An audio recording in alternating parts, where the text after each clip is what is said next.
सभी को प्यार भरा नमस्कार। जेट ICAR BHU की ऑनलाइन क्लास में आप सभी का स्वागत है। जल्दी से लिंक को शेयर कर दीजिए। आज हम पढ़ने वाले हैं जेट का पेपर, जेट 2007 का ओल्ड पेपर हम सॉल्व करेंगे और देखेंगे किस प्रकार के क्वेश्चंस आते हैं। तो जल्दी से लिंक को शेयर कर दीजिए, ताकि ज़्यादा से ज़्यादा स्टूडेंट जुड़ सकें। और अगर अभी तक आपने चैनल को सब्सक्राइब नहीं किया तो चैनल को सब्सक्राइब करके बेल आइकन दबा लीजिए और वीडियो को लाइक भी कर लीजिए। चलिए शुरू करते हैं। ग्लाइकोजन का अन्य नाम है, ग्लाइकोजन जो होता है उसका अन्य नाम क्या है? Option A starch, option B animal starch, option C dextrin और option D sucrose. A, B, C और D बताइए जल्दी से, ग्लाइकोजन को किस नाम से जाना जाता है? ग्लाइकोजन को किस नाम से जाना जाता है? स्टार्च, एनिमल स्टार्च, सुक्रोज या डेक्स्ट्रीन? जिसने बी जवाब दिया है एनिमल स्टार्च बिल्कुल सही जवाब है। जो ग्लाइकोजन होता है उसको हम जंतु मंड या एनिमल स्टार्च के नाम से भी जानते हैं। जंतु मंड या एनिमल स्टार्च के नाम से भी जानते हैं। तो अगर आपके पास एनिमल स्टार्च ना आके जंतु मंड नाम आ जाए तो बिल्कुल सही रहेगा वो भी जवाब। अगला सवाल है हमारा, खुरपका मुंहपका बीमारी का कारण है। खुरपका मुंहपका बीमारी का कारण बताना है आपको। ऑप्शन ए जीवाणु, ऑप्शन बी परजीवी, ऑप्शन सी विषाणु और option D bacteriophage. A, B, C और D बताइए जल्दी से क्या जवाब होगा। लाइव चैट बॉक्स में कमेंट करके बताइए A, B, C और D।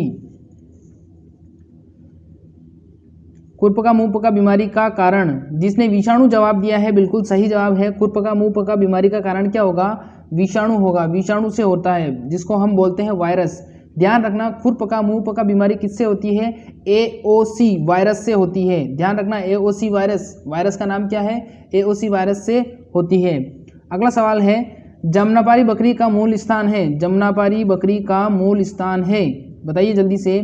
आगरा क्षेत्र, बुंदेलखंड, तराई क्षेत्र या रुहेलखंड क्षेत्र? बताइए जल्दी से जमुनापारी बकरी का मूल स्थान। जमुनापारी बकरी का मूल स्थान बताइए जल्दी से लाइव चैट बॉक्स में कमेंट करके। जो स्टूडेंट नए आए हैं प्लीज़ वीडियो को लाइक, चैनल को सब्सक्राइब करके बेल आइकन दबा लीजिए, फिर लाइव चैट बॉक्स में आ जाइए और हमारी ऑनलाइन क्लास का हिस्सा बनिए। आपका बहुत बहुत स्वागत है। ऑप्शन ए आगरा क्षेत्र बिल्कुल सही जवाब है। जिसने आगरा क्षेत्र जवाब दिया है आपका जवाब बिल्कुल सही है। जमुनापारी बकरी का जो मूल स्थान है वो क्या होगा? आगरा क्षेत्र होगा। ध्यान रखिए, जमुनापारी बकरी का मूल स्थान आगरा क्षेत्र। अगला सवाल है, जैम में चीनी की सांद्रता होती है। जो हम जैम बनाते हैं तो जैम में चीनी की सांद्रता पूछी है, यानी कि जैम में चीनी की मात्रा। ऑप्शन ए है हमारा 10% या 10 ब्रिक्स बोल सकते हैं उसको। Option B 40 bricks, option C 68 bricks और ऑप्शन डी 90 ब्रिक्स। बताइए जल्दी से जैम क्या होता है? जैम एक विशेष प्रकार का प्रसंस्कृत खाद्य उत्पाद होता है जो फलों के गूदों को चीनी की मात्रा के साथ मिलाकर तैयार किया जाता है। आप सबने खाया होगा जैम, या जस्ट जेली नाम से एक टॉफ़ी आती है जैम जेली, वो टॉफ़ी भी आपने खाई होगी। तो बताइए जल्दी से जैम में चीनी की सांद्रता। जिसने जवाब दिया है ऑप्शन सी 68 ब्रिक्स बिल्कुल सही जवाब है। जो जैम होता है हमारा उसमें जो चीनी की सांद्रता होती है वो होती है 68 ब्रिक्स।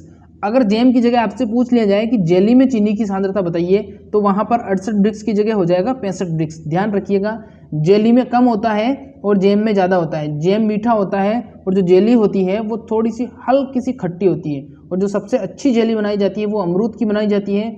और जेली बनाने के लिए जो सबसे आवश्यक अंग है वो है पेक्टिन।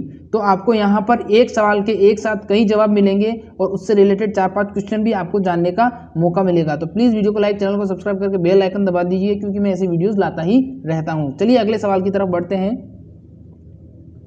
अगला सवाल है हमारा, फसल चक्र में किस प्रकार की फसलों को मुख्यतः सम्मिलित करना चाहिए? जो हमारा फसल चक्र होता है, फसल चक्र का मतलब होता है एक फसल के बाद में दूसरी फसल को उगाना, फसल चक्र कहलाता है। तो अब यहाँ पर दिया गया है ऑप्शन ए दलहनी फसल, ऑप्शन बी आच्छादित फसल, ऑप्शन सी नकदी फसल और ऑप्शन डी रेशे वाली फसल। ठीक है, तो A, B, C और D बताइए जल्दी से क्या होगा इसका जवाब। दलहनी फसलों को आच्छादित फसलें कहते हैं। क्यों? जिसने ए जवाब दिया है दलहनी फसलें बिल्कुल सही जवाब है। क्यों दलहनी फसलों को क्यों ऐड किया जाता है या सम्मिलित करते हैं? क्योंकि जो दलहनी फसलें होती हैं उसकी जड़ों में एक विशेष प्रकार का राइजोबियम जीवाणु पाया जाता है। राइजोबियम पाया जाता है और वो क्या करता है, वो वातावरण से नाइट्रोजन को लेता है और पौधों को उपलब्ध करवाता है। वातावरण से नाइट्रोजन को लेता है और पौधों को उपलब्ध करवाता है। तो जब हम दलहनी फसलें उगाते हैं तो उसके बाद में नाइट्रोजन की मात्रा क्या हो जाती है, बढ़ जाती है। तो इसीलिए हम क्या करते हैं, दलहनी फसलों को फसल चक्र में सम्मिलित करते हैं। और दलहनी फसलों के इसके अलावा और भी बहुत सारे फायदे होते हैं, इसलिए इसको दलहनी फसल को फसल चक्र में मुख्यतः ऐड किया जाता है। अगला सवाल है हमारा, एग्रीकल्चर शब्द किस भाषा का है? बहुत ही शानदार ट्रिक से समझाऊंगा आपको, एक बार में पक्का आपको जरूर समझ में आएगा। तो सुनिए, ध्यान से सुनिएगा, अब लाइव चैट बॉक्स बंद कर दीजिए एक बार। एग्रीकल्चर शब्द किस भाषा से लिया गया है? अब ऑप्शन ए दिया गया है लैटिन, ऑप्शन बी दिया गया है ग्रीक, ऑप्शन सी हिंदी और डी स्पेनिश। रटना नहीं है, यहाँ पर आपको समझना है, ठीक है। तो अब यहाँ पर पूछा है एग्रीकल्चर किस भाषा का शब्द है, बताइए जल्दी से।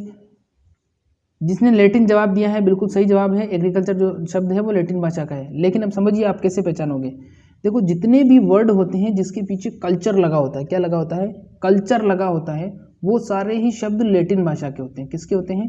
लैटिन भाषा के होते हैं। जिस शब्द के पीछे कल्चर लगा होगा वो सारे शब्द लैटिन भाषा के होंगे, फिर वो हॉर्टिकल्चर हो या एग्रीकल्चर हो या ओलेरिकल्चर हो। और जिन शब्दों के पीछे लॉजी लगा होता है, LOGY लॉजी या NOMY नोमी, जैसे पोमोलॉजी, एग्रोनॉमी, तो वो सारे शब्द किसके होंगे? वो सारे शब्द होंगे ग्रीक भाषा के। आ गई बात समझ में?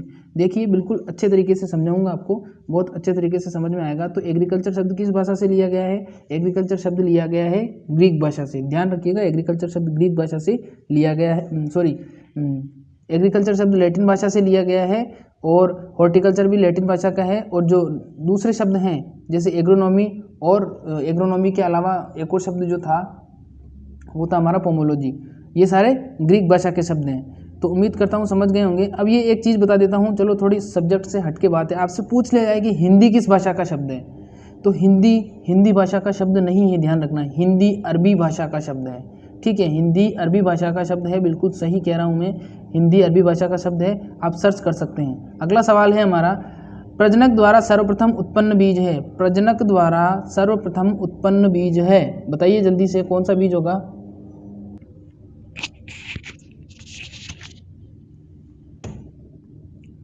ऑप्शन ए केंद्रक बीज या मूल केंद्रक बीज भी बोलते हैं इसको, ऑप्शन बी आधार बीज, ऑप्शन सी प्रमाणित बीज और ऑप्शन डी पंजीकृत बीज।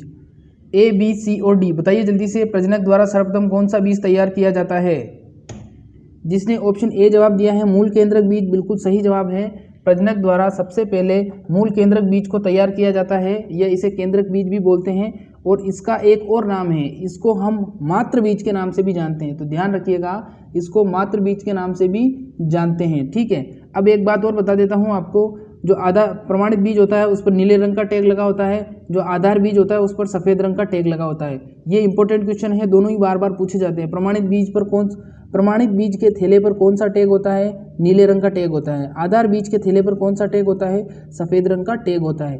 अगर आपसे पूछ लिया जाए कि हमारे भारत में किस प्रकार की बीजों का प्रचलन बहुत कम है, तो जो पंजीकृत बीज होते हैं उनका प्रचलन हमारे भारत में बहुत कम है, लगभग ना के बराबर। तो ध्यान रखिएगा, पंजीकृत बीज का प्रचलन कम है। अगला सवाल है हमारा, उससे पहले प्लीज़ इंपीरियल एग्रो क्लासेस को जरूर से सब्सक्राइब करिए, ये यहाँ पर फोटो शो हो रही है, इंपीरियल एग्रो क्लासेस को जरूर से सब्सक्राइब करिए, आपको डिस्क्रिप्शन में लिंक मिल जाएगा। या फिर आप अगर ये वीडियो अगर आप agri by Manoj sir channel पे देख रहे हो तो प्लीज़ वीडियो को ज़रूर से ज़रूर लाइक करना और इंपीरियल एग्रो क्लासेस को सब्सक्राइब करना, और साथ में बेल आइकन ज़रूर दबाना, क्योंकि वहाँ पर डेली लाइव क्लासेस चलती है। सुबह 11:30 बजे एग्रीकल्चर की और शाम को 8:30 बजे बायोलॉजी की। तो प्लीज़ वीडियो को ज़रूर से ज़रूर लाइक करिएगा और चैनल को सब्सक्राइब करिएगा। इंपीरियल एग्रो क्लासेस, ये इस प्रकार का लोगो आपको दिखाई देगा यूट्यूब पर, ठीक है। अगला सवाल है हमारा, राजस्थान में सिंचाई का सबसे प्रमुख स्रोत बताना है आपको। राजस्थान में सिंचाई का सबसे प्रमुख स्रोत, ऑप्शन ए जलाशय, ऑप्शन बी नहरें, सी कुएं और डी ट्यूबवेल। बताइए जल्दी से, ए, बी, सी और डी। राजस्थान में सिंचाई का सबसे प्रमुख स्रोत बताना है आपको, बताइए जल्दी से। जिसने सी जवाब दिया है कुएं, बिल्कुल सही जवाब है। राजस्थान में सिंचाई का सबसे प्रमुख स्रोत कौन सा माना जाता है? सबसे प्रमुख स्रोत माना जाता है कुएं। ध्यान रखिएगा, कुएं से सबसे ज़्यादा सिंचाई की जाती है। अगला सवाल है तारामीरा। देखो तारामीरा क्या होता है, जैसे सरसों होता है, राई होती है, उसी के जैसा एक होता है जिसको हम बोलते हैं तारामीरा, ठीक है। तारामीरा होता है, इसका भी मुख्य रूप से उपयोग किया जाता है तेल में, और तेल से संबंधित कुछ सामग्री बनाने में इसका उपयोग किया जाता है। तो उसकी किस्म पूछी है यहाँ पर T9, T36, T27 और T151। बताइए जल्दी से, T9, T36, T29 या फिर T151। जिसने जवाब सी दिया है T29 बिल्कुल सही जवाब है। तारामीरा की किस्म कौन सी होगी? तारामीरा की किस्म होगी T27। T27 किस्म किसकी है? तारामीरा की किस्म। इंपॉर्टेंट सवाल है। अगला सवाल है, राजस्थान के किस जिले में चुकंदर की खेती मुख्यतः की जाती है? ठीक है, किस जिले में चुकंदर की खेती की जाती है? Option A Jaipur, option B Sriganganagar, option C Bharatpur और ऑप्शन डी सवाई माधोपुर। बताइए जल्दी से, जयपुर, श्रीगंगानगर, भरतपुर या सवाई माधोपुर? बताइए जल्दी से, लाइव चैट बॉक्स में कमेंट करिए। ए, बी, सी या डी लिख दीजिए, बस इतना सही लिखना होता है, पूरा आंसर लिखने की कोई ज़रूरत नहीं है।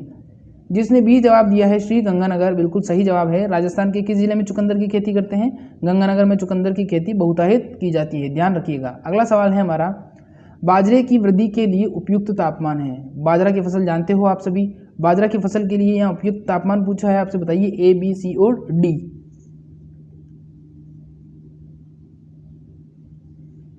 15 से 20, 20 से 30, 20 से 80 और 25 से 35, 40 से 30 से 40। जिसने सी जवाब दिया है 25 से 35 डिग्री सेंटीग्रेड बिल्कुल सही जवाब है। बाजरा की वृद्धि के लिए कितने तापमान की आवश्यकता होती है? 25 से 35 डिग्री तापमान की आवश्यकता होती है। अगर आपसे पूछ लिया जाए कि बाजरा की बीज दर क्या होती है, तो बाजरा की बीज दर याद करने का एक बिल्कुल ट्रिक बता रहा हूँ, कभी नहीं भूलोगे। देखो, हम कोई भी एग्जाम देते हैं तो एग्जाम में जो क्वेश्चन पूछा जाता है उसके ऑप्शन कितने होते हैं? उसके ऑप्शन सर 4 होते हैं। Option A, B, C, D या 1, 2, 3, 4, 4 ऑप्शन होते हैं। तो बाजरा की बीज दर भी 4 ही होती है, ध्यान रखना। बाजरा की बीज दर भी 4 होती है और ऑप्शन भी 4 होते हैं।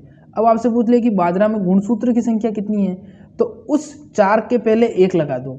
जैसे 4 लिखा हुआ है, जैसे ये 9 लिखा हुआ है, इसके आगे अगर 1 लगा देंगे तो 19 हो जाएंगे। उसी प्रकार जैसे 4 लिखा हुआ है, उसके आगे 1 लगा दो तो कितने हो जाएंगे? 14 हो जाएंगे। तो बाजरा में गुणसूत्र की संख्या 14 और बीज दर 4, ध्यान रखना। तो ऐसे कोरिलेट करके पढ़ना है। देखो, बाजरा की अगर आपसे बीज दर पूछी जाती है तो 4 ऑप्शन है और 4 ही किलोग्राम बीज दर होती है। 4 किलोग्राम बीज दर, 4 ऑप्शन होते हैं, 4 किलोग्राम बीज दर, ध्यान रखना। इस तरीके से कोरिलेट करके याद कर लेना।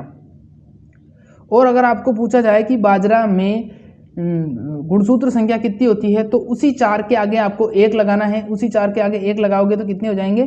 14 हो जाएंगे। ठीक है, तो 14 हो जाएंगे। तो बाजरा की बीज दर 4 और बाजरा में गुणसूत्र संख्या 14। अगर ये जानकारी आपको अच्छी लगी है तो प्लीज़ इंपीरियल एग्रो क्लासेस को सब्सक्राइब करिए। इससे भी ज़्यादा इन्फॉर्मेटिव वीडियोस मैं वहाँ पर लाता हूँ।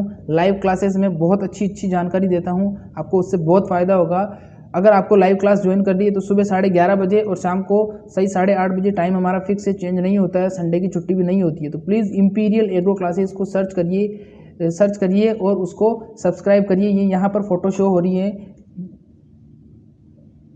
तो मुझे उम्मीद है आप ज़रूर करेंगे।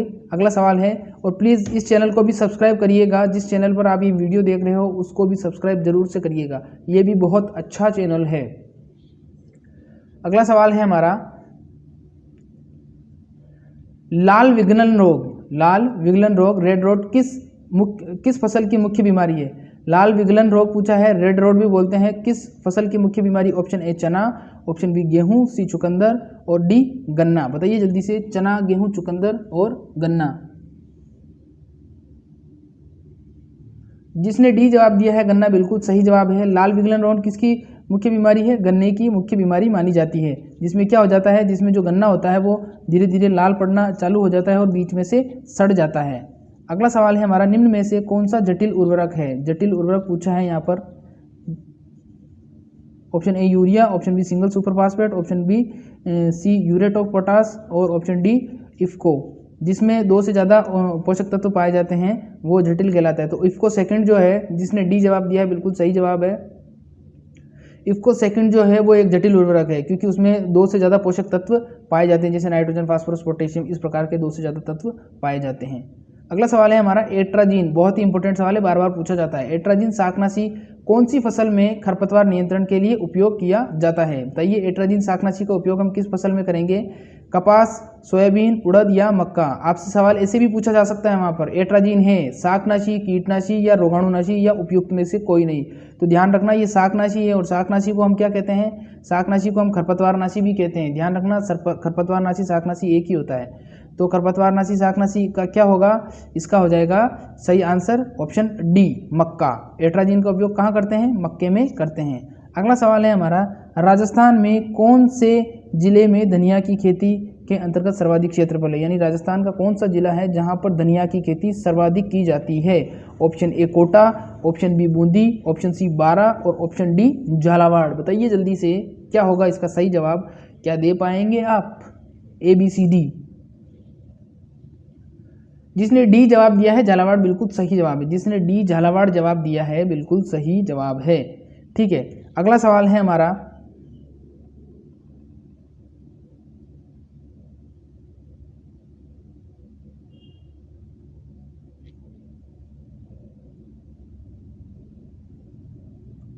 जानवरों में गलघोटू रोग किससे होता है? जो जानवर होते हैं पशु, उनमें गलघोटू रोग पूछा है, गाय, भैंस, भेड़, बकरी। ऑप्शन ए जीवाणु, ऑप्शन बी विषाणु, ऑप्शन सी फंजाई और ऑप्शन डी शैवाल। बताइए जल्दी से, जीवाणु से, विषाणु से, फंजाई से, शैवाल से? जिसने ऑप्शन ए दिया है जीवाणु से बिल्कुल सही जवाब है। अगला सवाल है, कौन सी फसल को उगाने में जल भराव की आवश्यकता होती है? मतलब कौन सी फसल है जिसको उगाने के लिए खेत में पानी भरा होना चाहिए? ऑप्शन ए धान, ऑप्शन बी मक्का, सी गन्ना और डी कपास। जिसने सी जवाब दिया है बिल्कुल सही जवाब है। जो धान की फसल होती है, सॉरी, जो ऑप्शन ए जिसने जवाब दिया है बिल्कुल सही जवाब है। जो धान की फसल होती है उसमें हम खेत में पानी भरते हैं, पानी भरने के बाद ही हम उसमें क्या करते हैं? फसल उगाते हैं और उसकी पौध उगाई जाती है। ध्यान रखना, धान की फसल, धान को हम चावल बोलते हैं, गेहूं धान नहीं होता, चावल धान होता है, ध्यान रखिएगा। अगला सवाल है हमारा, गेहूं में सिंचाई हेतु बढ़वार की मुख्य क्रांतिक अवस्था। वेरी इंपॉर्टेंट क्वेश्चन है, इसने बिल्कुल रजिस्टर्ड करवा रखा है कि मैं हर एग्जाम में आऊँगा, तुम क्या कर लोगे, तो ये हर एग्जाम में आता है। गेहूं में सिंचाई हेतु बढ़वार की मुख्य क्रांतिक अवस्था पूछी है। फुटान की अवस्था, शीर्ष जड़ फुटान, फूल आते समय या दूधिया अवस्था? बताइए जल्दी से।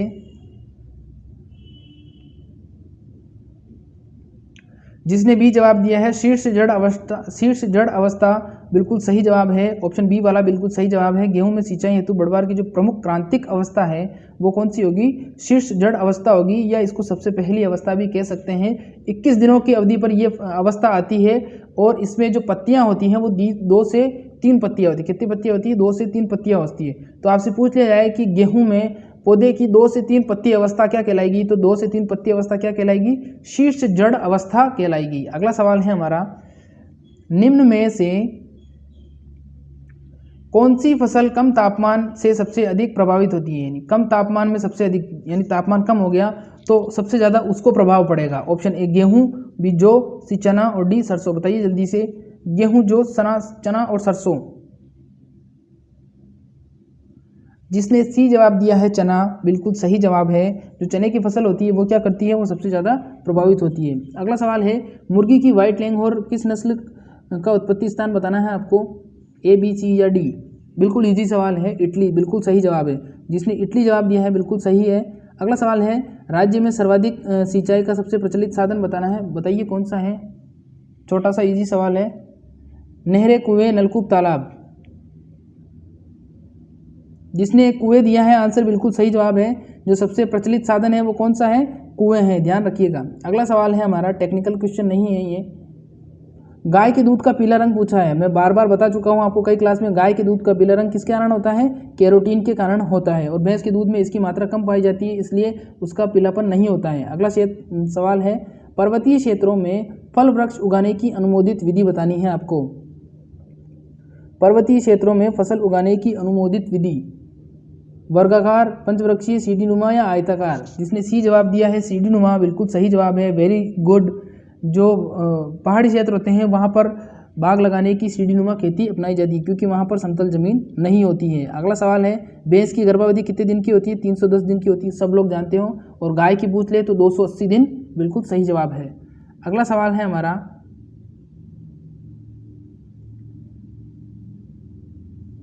आवश्यक पोषक तत्व लोहे को कौन से वर्ग में वर्गीकृत किया गया है? जो आवश्यक पोषक तत्व है पौधों के लिए, आवश्यक पोषक तत्व जो लोहा है उसको पौधे के कौन से वर्ग में वर्गीकृत किया गया है या कौन से वर्ग में रखा गया है? बताइए जल्दी से, ए, बी, सी या डी।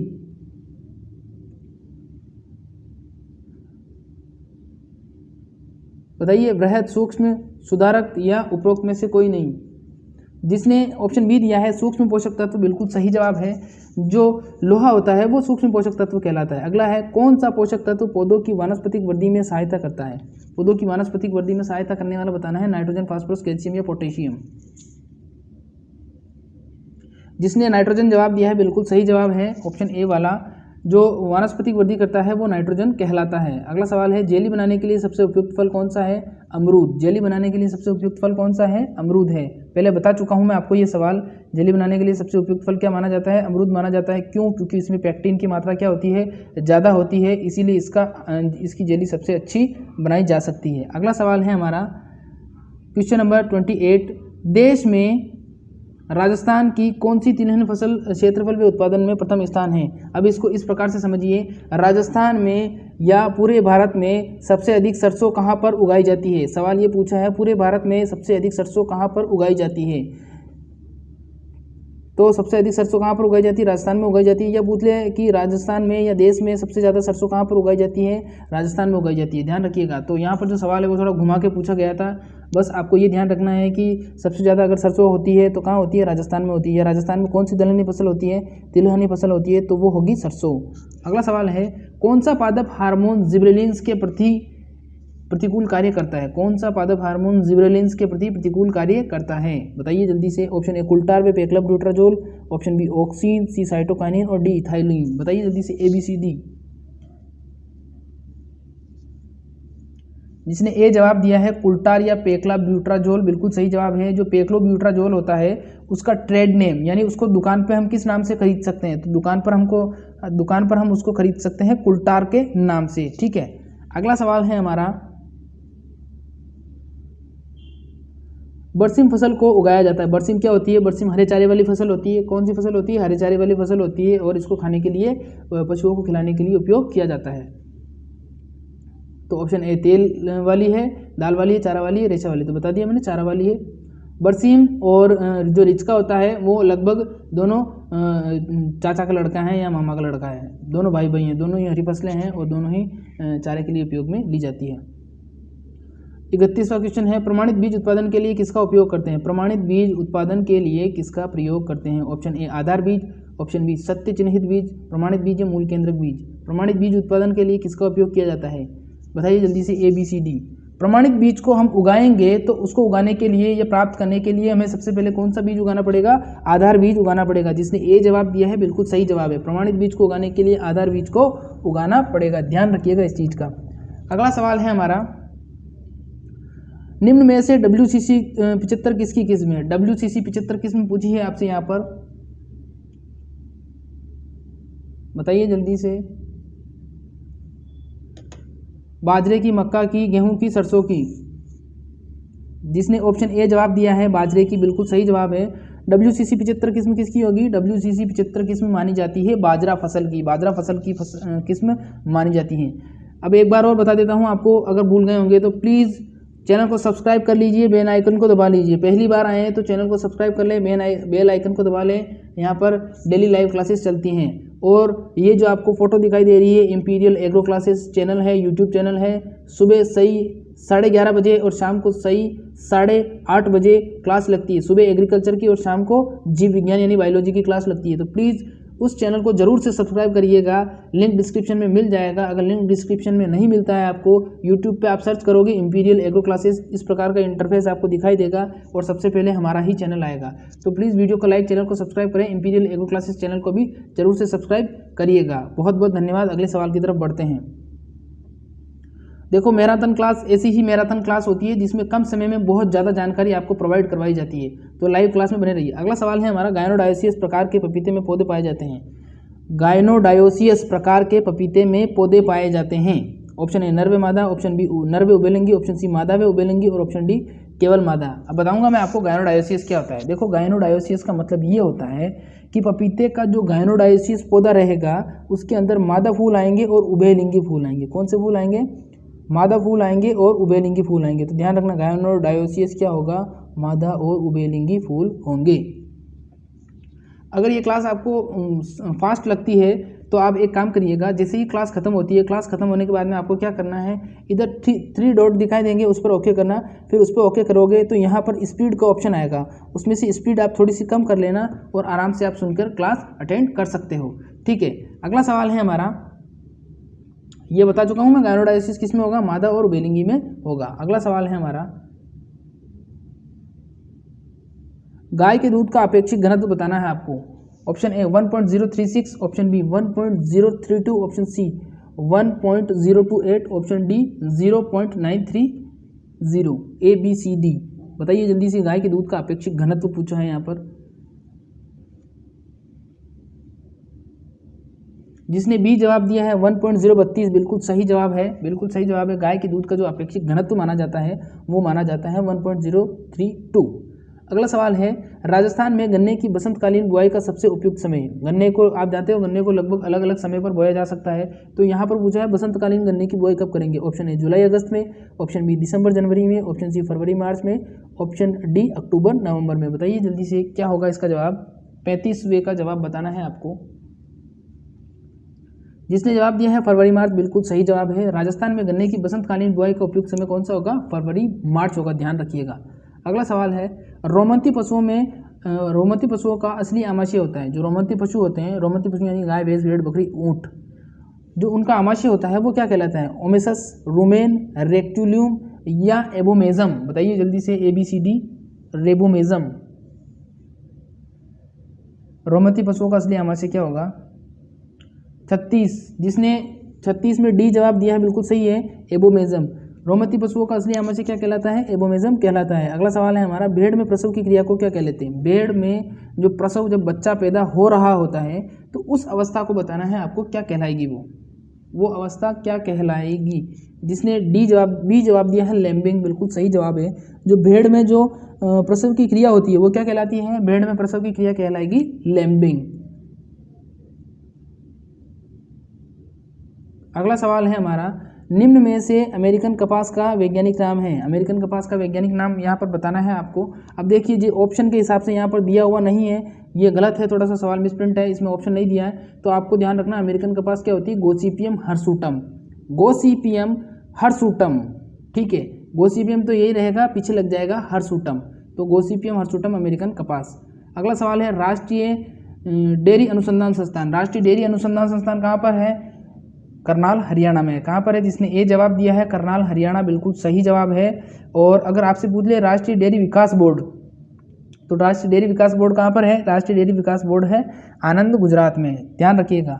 अगला सवाल है, राष्ट्रीय सोयाबीन अनुसंधान केंद्र कहाँ पर है? राष्ट्रीय सोयाबीन अनुसंधान केंद्र, ये सबसे पहला अनुसंधान केंद्र था। किसी भी फसल के बारे में आपसे अनुसंधान केंद्र पूछा जाता है तो सबसे अगर पहला होगा तो वो कौन सा होगा? राष्ट्रीय सोयाबीन अनुसंधान।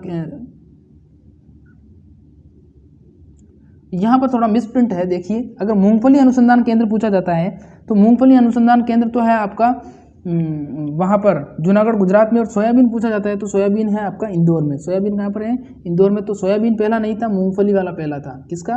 मूंगफली वाला पहला था, सोयाबीन वाला नहीं था, ठीक है। तो सोयाबीन अनुसंधान केंद्र हो जाएगा इंदौर में, मूंगफली अनुसंधान केंद्र कहाँ पर हो जाएगा? जूनागढ़, गुजरात में, ठीक है। तो ये कुछ इंपॉर्टेंट क्वेश्चन थे। फिर से एक बार कहना चाहूँगा आपसे, प्लीज़ वीडियो को लाइक और चैनल को सब्सक्राइब करना, और साथ ही साथ इंपीरियल एग्रो क्लासेस को जरूर से सब्सक्राइब करना, ठीक है।